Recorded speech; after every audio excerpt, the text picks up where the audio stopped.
In December 2024, after almost 14 years of a brutal civil war, Syrian rebels toppled the Assad regime, which had ruled for more than half a century.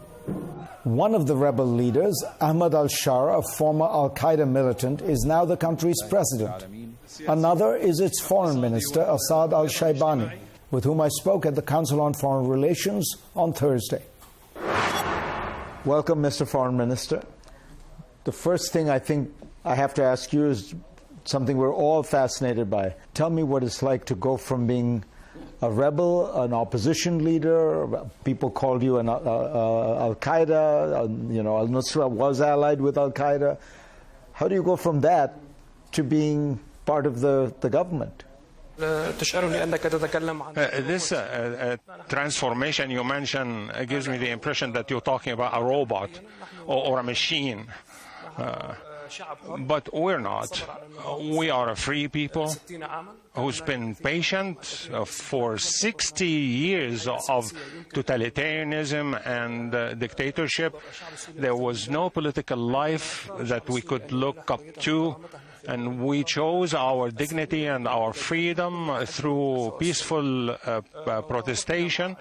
And we continued on the side of the Syrian people in all the difficult phases we've been through since 2011 until 2024.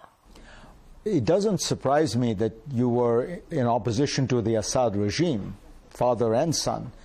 What I'm talking about more is you come out of an opposition that was very Islamic and politically Islamic, and in many ways there was the kind of governments that were started by groups like that tended to be like ISIS. So it's Sharia law. Here you are in a suit and tie, talking about Syria being reintegrated into the world. This is very different from Khomeini. This is very different from Baghdadi. This is very different from the Taliban. Why? Why are you different from the other Islamic militant groups that came to power? We are a popular movement. We are completely in unison with the Syrian people. We participated in its revolution. We're not strangers to this society. We support all the aspirations of the people. When they chose to manifest peacefully, we joined them. And when Syria was liberated, we were at the level that they expected.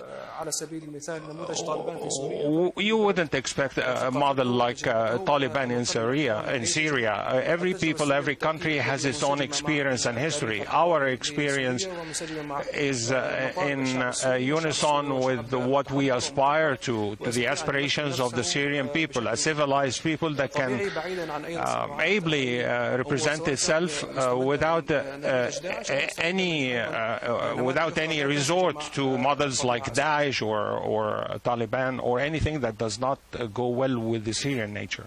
If you look at Syria, roughly when the civil war started, there were about 3 million Christians in Syria. There are now 300,000. The population has literally been decimated.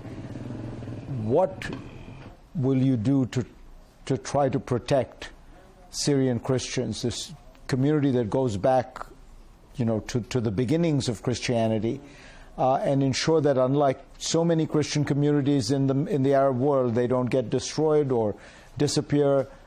Again, look at Iraq. The Christian community there has essentially disappeared.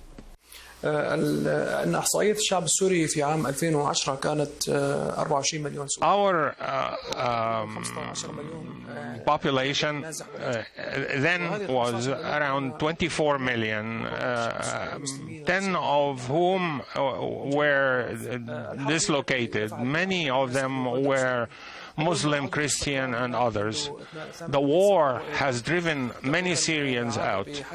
But now, by the end of the war, and according to UN census, I believe about 1 million Syrians have returned. But I believe we need further improvement of all the establishments and institutions that provide these services to the Syrians. We wish for all Syrians, particularly also the Christians, to come back to Syria to become part of us once again, as they have always been. Can they rebuild their churches? لقد أعادوا فتح كنائسهم في مناطق حلب وإدلب. They have reopened the churches in Aleppo and in Idlib. They are practicing their religious activities. They have celebrated Christmas. We make that available to the entire population. Every Syrian living in Syria should feel that he lives in his country with full rights and duties, that the state protects their rights. When Syrian rebels seized Damascus last December, there was renewed hope for a shift in relations between Israel and Syria after decades of hostility. But Israel has struck Syria repeatedly since the fall of Assad, almost 500 times in a 2-day period right after the fall, according to the IDF, and off since then. Some of the strikes have hit Damascus, including near the presidential palace and the Ministry of Defense. Israel says that its recent strikes are meant to protect the Druze, but Syria rejects that claim. The Druze are an Arab ethno-religious minority with a significant and influential community in Israel that is fiercely loyal to the state. Since the fall of Assad, there have been multiple clashes in Syria between government-allied forces and the Druze. At the Council on Foreign Relations, I asked Syria's Foreign Minister, Asad al-Sheibani, what he makes of all of this. Why do you think Israel intervened? Do you think Israel wants a divided and weak Syria? There is an Israeli position that they want one strong, unified Syria. However, Israeli practices run counter to that. I truly do not know what the real reasons behind that are. However, I could say that a unified and strong Syria will be in the interest of regional peace and in the interest of Israel as well.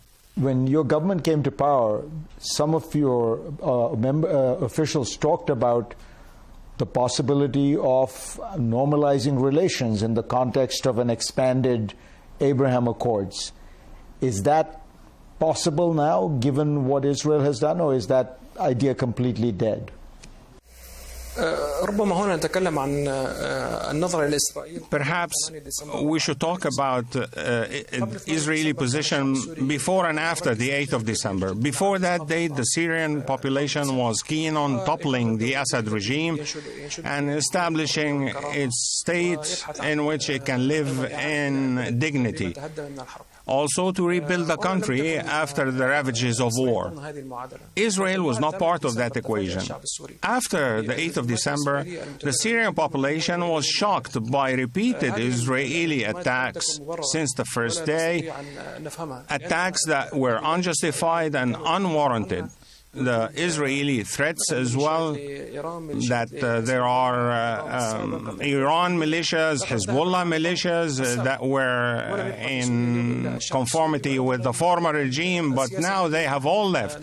There's a new state. We have declared that Syria is no threat to anyone in the region, including Israel. However, these positive messages that reflect the new face of Syria was met with these threats.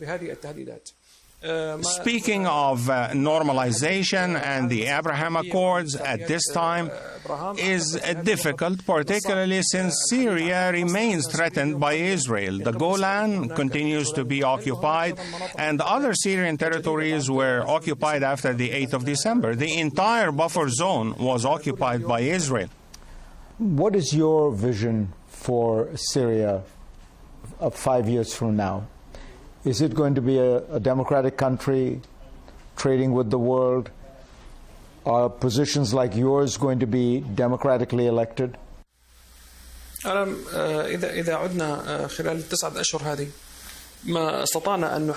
the past 9 months,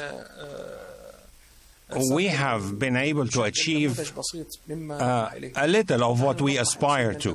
We aspire to a real strong state in Syria representing its population